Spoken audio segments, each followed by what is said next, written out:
Buenos días a todos los hermanos que nos están viendo y o escuchando. A más cordial bienvenida y queremos saludar en esta oportunidad, en este cuarto capítulo de nuestro podcast Más allá de la predicación, al hermano Dixon Pérez. ¡Aplauso, producción! ¡Vamos! ¡Vamos! Muchas gracias, hermano. Qué bueno, hermanito, qué bueno que está aquí con nosotros. ¿Quiere mandar algún saludito antes de empezar? No, saludos. La mejor respuesta es no. Sí, claramente a los hermanos que están viendo este canal y a los que no vinieron, a los que no pudieron venir por diferentes motivos, que sigan la predicación para poder seguir más o menos el contexto de qué vamos a hablar el día de hoy.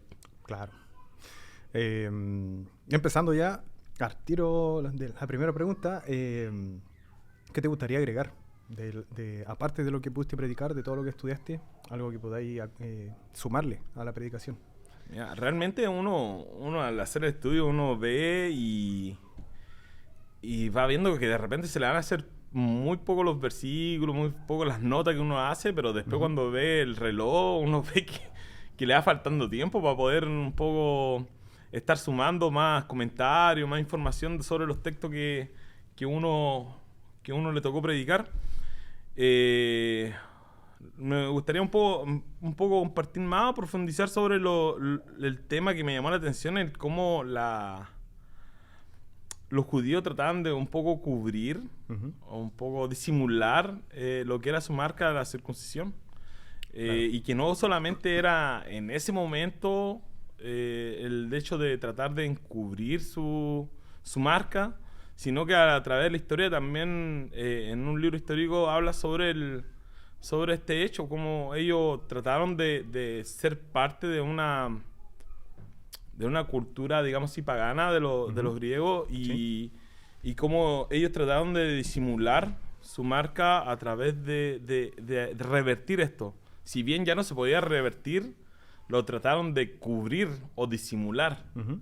Y llamaba la atención porque para sentirse muchas veces incorporados en la sociedad que ellos querían encajar, estaban dispuestos a cosas así fuertes o extremas para poder ser aceptados o sentirse ellos cómodos dentro de esa sociedad. Sí. Difícil, no me lo imagino. Yo tampoco me lo imagino. A lo mejor por eso me llamó la atención, pero muchas veces así también en nuestra vida que sí, tratamos de cubrir, de tapar cosas para poder encajar dentro de una sociedad. Así que eso me llamó la atención, hermanito. Eso me quería como sumarle a lo que ya habíamos hablado. La cita que te tocó a ti fue en 1 Corintios, capítulo 7, del versículo 17 al 24. Del 17 al 24, para que la gente que no pudo estar hoy día, para que lo busque. Sí. Ya vamos a entrar en las preguntas más de lleno. Entonces, de lo que usted predicó, hermanito, ¿qué nos podría decir o su opinión o en qué consiste el llamado particular de cada persona? Mira, este llamado particular de cada persona en estos versículos se da en 3 ocasiones, se repite acá. En el 17, en el 20 y en el 24 dice que Dios te llama y llama en forma particular a cada uno. Y esto quiere decir que Dios es el que llama a las personas en su misericordia, pero lo hace en una forma particular a cada persona. Puede llamarte a ti, como lo hizo a mí, como lo hizo a otro hermano, el que está escuchando a lo mejor, o más adelante a otra persona en forma particular, pero lo llama en forma individual, no a lo mejor a su familia, a su núcleo donde él vive o su núcleo social, digamos así. Claro. Porque muchas veces esa persona puede ser el único cristiano en su familia, o el único creyente en su trabajo, o el único creyente en su sala de clase. Entonces, por ese llamado es particular a cada uno. Por eso da ese enfoque, ese énfasis de a cada uno en forma particular. No a nivel grupal. No a nivel grupal, porque muchas veces nosotros queremos y es como lo ideal que todo tu entorno sea creyente igual, porque es lo más cómodo, lo más apto, pero a veces, en muchas ocasiones no es así. Y por eso el llamado individual, en forma personal a cada uno. Bien, hermanito. Una preguntita ya aquí. Esta me la soplaron. Y es un poquito más difícil. ¿Por qué querían los cristianos de esa época circuncidarse? ¿Cuál era el motivo? Mira, acá habla más de el motivo de incircuncidarse. Ya habla más sobre el tema en Corintio, de dejar esa marca, de encubrirla, pero sí en este problema a lo mejor no era tan mayor ahí en esa iglesia, pero sí vimos un versículo en Gálatas 5, 2 y 6, donde sí hablaba que había un grupo de personas que incitaba a que las personas fueran circuncidadas como parte de pertenecer al pacto de Dios con Abraham. Entonces, ¿qué hace esto? Segregaba o sectorizaba a que habían grupos de personas, de líderes, digamos así, que tenían su grupo con sus ideas, donde llamaban a que, eres cristiano ahora, ya, yo creo que tienen que estar circuncidados, entonces tienes que hacerte esta marca. Recordemos que no solamente hacían referencia a la marca de la circuncisión, sino que vimos en casos anteriores como lo que habló el hermano Diego, nuestro hermano Raúl, donde habían discusiones también y grupos de cómo estaba mi entorno social, si yo era casado, si era soltero, si está en celibato o si estaba con un creyente o no un creyente. Claro. Entonces habían grupos que pensaban que es mejor no estar con un creyente, así que es mejor divórciate. Si tú, no sé, estás cometiendo acto de inmoralidad sexual, inmoral, síguelo haciendo, total, nada tiene que ver el cuerpo con el espíritu. Claro. Y habían grupos que trataban de formar ideas de ello y decir, si tú quieres encajar así, tienes que cumplir esto. Ya. Entonces, habían grupos, eran más ideas de grupos que decían, si tú ahora eres creyente, tú tienes que tener la marca. Claro. Tener la marca, si no eres parte. Pero también el Señor ahí dice claramente que la circuncisión o la incircuncisión nada son. Sí, pues ahora lo entendemos estudiando el texto. El tema de la circuncisión, de esta señal, de tenerla o no tenerla, ¿cuál era la connotación para los creyentes nuevos, pero los griegos? Mira, para los creyentes nuevos. Para los creyentes nuevos... No, porque entendemos que en el contexto judío ello era algo más común. Sí. Pero para un griego... Sí, era algo más común para ellos. Era más la aceptación que iba de pertenecer a un grupo, digamos, que pertenecían al grupo de donde está el pacto, que era de Abraham con Dios. Pero como te digo, en este punto en particular no era tan grave como se vivía en otros lugares. Donde en otros lugares decían, si tú quieres pertenecer en este lugar, sí, tienes que tener esta marca, era sí obligatorio. O sí. Era obligatorio. Según la visión errónea de ellos. Una visión muy errónea porque no es necesario. Claramente no era necesario, como lo vimos anteriormente. No era... Ahora, ¿qué es más fácil? ¿Qué es lo que es lo más fácil? ¿Hacerse la circuncisión o la incircuncisión? Me parece que la circuncisión. ¿Cierto? De revertir algo ya es sumamente difícil. Por eso yo creo que va más apuntado, va más dirigido a los religiosos judíos, que eran más extremistas y más defensores de esa marca, de ese pacto que ellos tanto tenían y era de tan suma importancia para ellos. De que decir, no, pues yo soy alguien especial porque tengo esta marca y tú no lo tienes, así que no eres tan especial. Entonces era más apuntado hacia ellos, donde hacían esa brecha de separación y decir, si tú quieres pertenecer a este grupo social, digamos así, claro. Tienes que tener esa marca. Claramente ahí después dice, y como lo vimos anteriormente, no es importante. Eso no es lo primordial. Bien, hermano. La siguiente pregunta es la incomodidad, porque tú mencionaste también la incomodidad.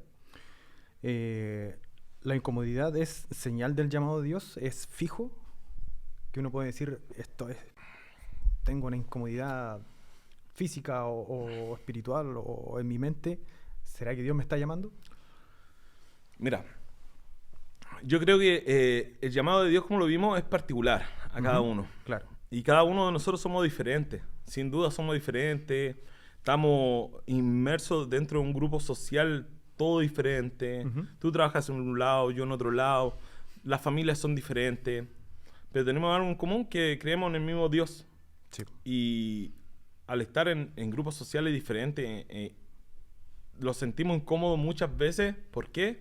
Por cosas que el Señor demanda en su palabra que hacemos y sabemos que están mal. O tratamos de hacer cosas que nosotros nos agradan, pero sabemos que están mal. Entonces, dentro del llamado que nos hace Dios y nosotros creemos en Él y aceptamos que Él es nuestro dueño, digamos así, Sí. porque hablamos sobre que no somos esclavos, digamos así, no estamos en una condición de esclavitud porque somos libres en Cristo, pero Él nos compró a cada uno de nosotros a través de su sangre preciosa y somos siervos de Él, somos esclavos de Él. Y cuáles son las normativas que nosotros los regimos para poder obedecerle, es cumplir su palabra, cumplir lo que dice acá la Biblia. Y muchas veces nos incomodamos porque no nos gusta y no nos agrada lo que dice la palabra de Dios, porque queremos hacer lo que a nosotros nos gusta. Lo más fácil de Lo más fácil, lo que nos agrada, Claro. lo que nos causa placer, nos causa a lo mejor cosas que nos causan alegría, pero todas esas son pasajeras, porque dice su palabra que las cosas realmente importantes, que son eternas, son las cosas del Señor, y en esa debemos fijarnos, y cuando nos incomodamos es porque hay algo que... hay algo que el Señor nos está llamando, le está diciendo, oh, Dixon, ¿sabes qué? No. Esto no es correcto, esto no es lo adecuado, acuérdate de que tú eres mi siervo, acuérdate que yo soy tu Señor y que yo demando esto. Claro. Y eso, hermano. Incómodo. Lo incomodamos muchas veces, yo creo, hermano. Pero es por eso. Este tipo de llamado de la incomodidad, por decirlo así, ¿sería un estándar para todo el creyente o el no creyente que de algún modo siente este llamado?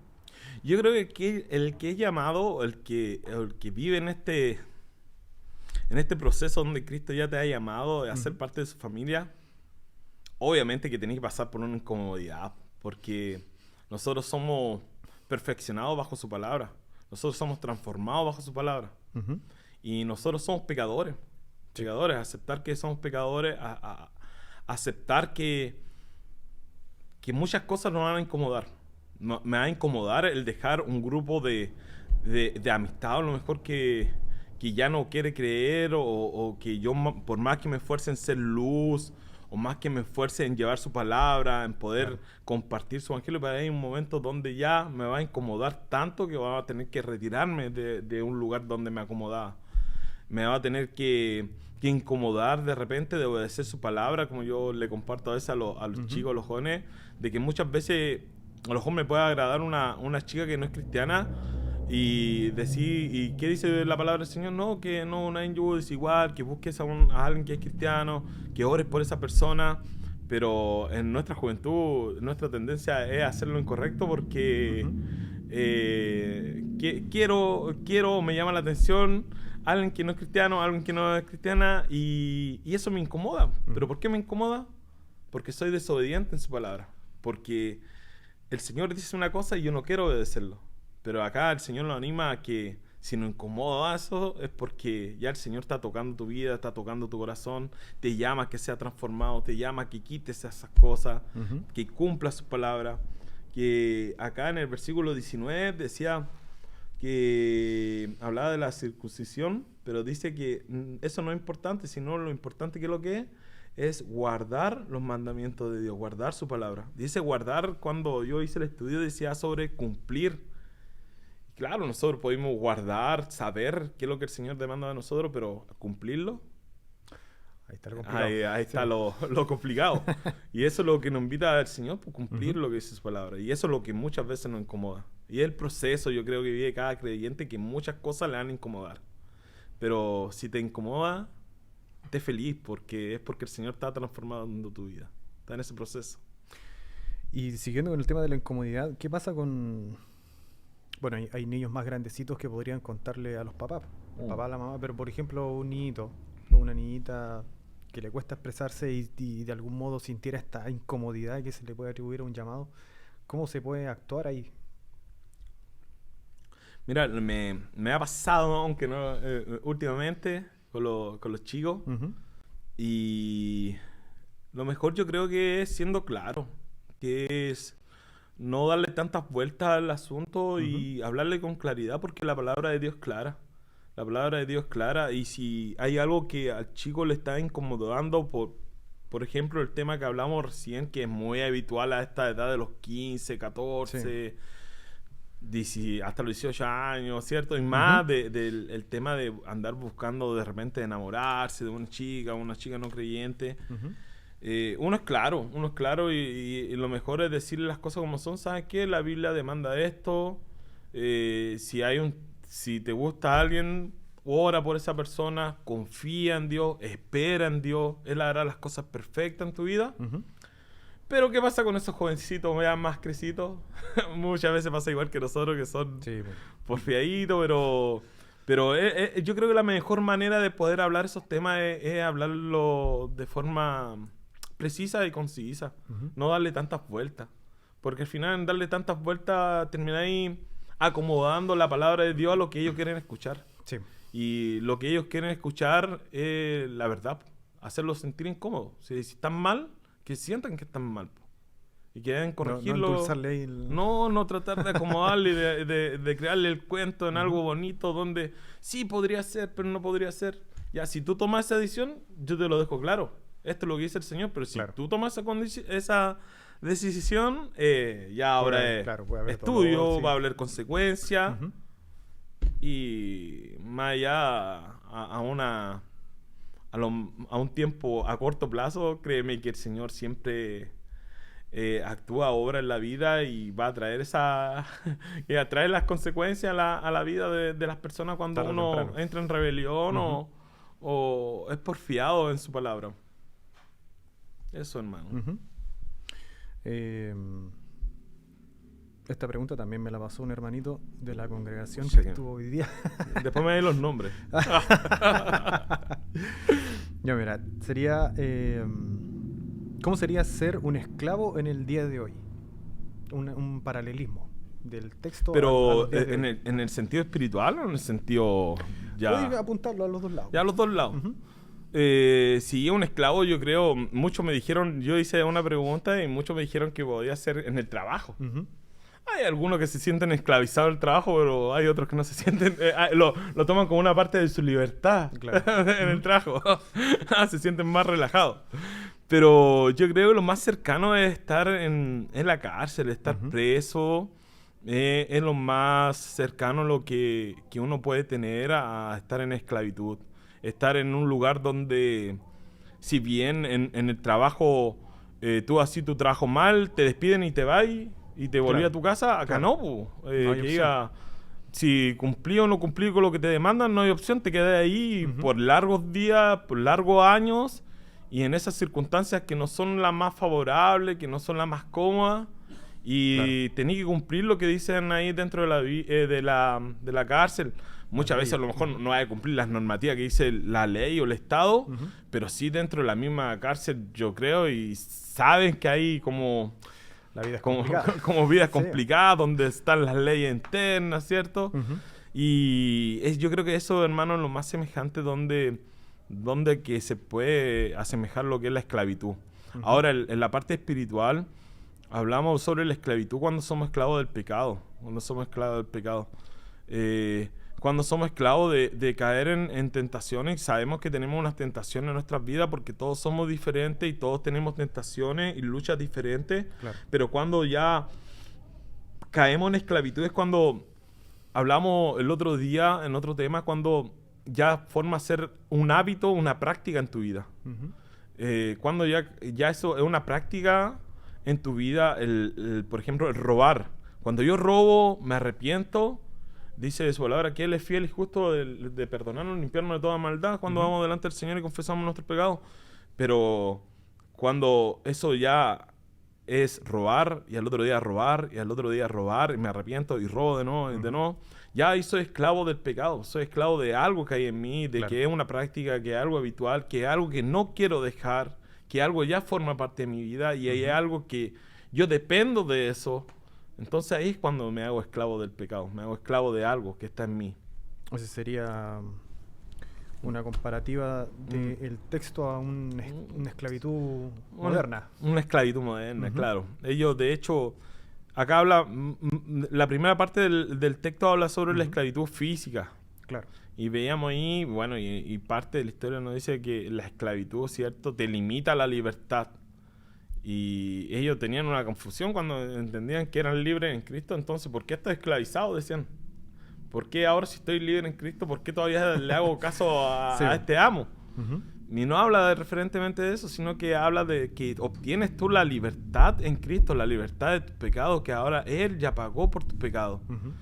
Pero si bien dice el texto que si fuiste libre de esa esclavitud del pecado, conseguiste esa libertad, pero ahora vuelves a ser esclavo ¿de quién? De Dios, de Cristo, sí, ¿cierto? Ahora eres siervo de Dios, dice. Pero, ¿por qué? Porque Él te compró. Así como me han comprado los esclavos por dinero, tú fuiste comprado por la sangre preciosa de Cristo. Así que ahora ya no eres esclavo, digamos así, en forma carnal de un amo, sino fuiste liberado y ahora eres libre espiritualmente, pero no con la libertad de querer hacer todas las cosas que tú quieras hacer, ese libertinaje, sino que a lo que decía el texto anteriormente de cumplir, de guardar sus mandamientos, de cumplir su palabra, de regirse bajo eso, y eso es ser siervo de Cristo. Querer hacer lo que Él dice. Querer hacer, esa es la clave. Esa es la clave, parece. Sí. Esa es la clave que no nos cuesta encontrar muchas veces. Otra preguntita que también me la pasaron, la misma persona, ya le voy a dar el dato de quién fue. ¿Cómo sería, perdón, en el día de hoy, no debemos cambiar nuestra condición social? Es decir, cambiarse de país, algún trabajo. Mira, acá en este mismo versículo cuando habla sobre los esclavos, dice que debemos mantenernos así, pero si tiene la oportunidad de liberarte, dice, prefiérelo. Acá dice en el 21, dice, aunque si puedes obtener tu libertad, prefiérelo. Entonces, si bien el Señor no te limita a que pueda haber cambios en tu estado social, Él quiere que tú tengas claro cuál es tu prioridad y cuál es la prioridad del trabajo del Señor en tu vida. La prioridad del trabajo del Señor en tu vida no es cambiar tu condición social, sino que quiere cambiar y transformar tu corazón. Claro. Primeramente eso. Eso no limita a que tú puedas después cambiar tu condición social. ¿Me explico? Como segunda instancia. Me explico, claro, en segunda, tercera instancia. Me explico, por ejemplo, el que cometía actos de inmoralidad sexual, que hemos tocado tanto acá en este libro, no quiere decir que siga así, sino que quiere decir que la prioridad número uno es que el Señor transforme su corazón, que pueda entender su palabra, pueda entender qué demanda el Señor para su vida, y eso que es la prioridad va a generar cambios dentro de su condición social. O a lo mejor cambios que van a hacer que él permanezca ahí para llevar luz a ese lugar, a las personas que lo rodean. O, quién lo sabe, que a lo mejor si el deseo del Señor es que salga ahí para poder desarrollar su trabajo como hijo del Señor en otro lugar. Pero esa no debería ser nuestra prioridad. No debería ser nuestra prioridad el querer desear cambiar al tiro nuestra condición social, sino nuestra prioridad es que el Señor trabaje en nuestros corazones, en nuestras vidas primero.